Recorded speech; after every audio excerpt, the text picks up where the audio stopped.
হামজার গোল। সিলেটের ছেলে হামজার ছোঁয়ায় ভুটানের বিপক্ষে বাংলাদেশের দারুণ জয়। বাংলাদেশে বর্তমানে ফুটবলের নাম আসলে সবার আগে আসে হামজা চৌধুরীর নামটা। দেশের ফুটবলে নতুন করে উন্মাদনা তৈরি হয়েছে, তার বড় একটা কারণ হচ্ছে হামজা চৌধুরী। দেশের মাটিতে আজ 4 জুন প্রথমবার খেললেন সেই সিলেটের ছেলে হামজা চৌধুরী। ঢাকার জাতীয় স্টেডিয়ামে তিনিও হতাশ করলেন না দর্শকদের।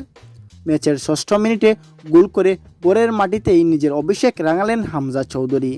সেই সঙ্গে ভুটানকে 2-0 গোলে হারিয়েছে বাংলাদেশ। দ্বিতীয় গোলটা আসে সুহেল রানার পা থেকে। দীর্ঘ অনেক মাস পর ঢাকার জাতীয় স্টেডিয়ামে ফিরল ফুটবল। গোলের মাঠে প্রথমবারের মতো খেললেন হামজা চৌধুরী। ফাহমিদুল ইসলাম পুরোটা সময় দর্শকদের স্লোগানে মুখরিত ছিল গ্যালারি। জাতীয় স্টেডিয়ামে বুধবার 4 জুন ভুটানের বিপক্ষে ম্যাচের সবার নজর ছিল হামজা ও ফাহমিদুলের উপরই। তারা দুজনই অবশ্যই হতাশ করেননি তাদের সমর্থকদের।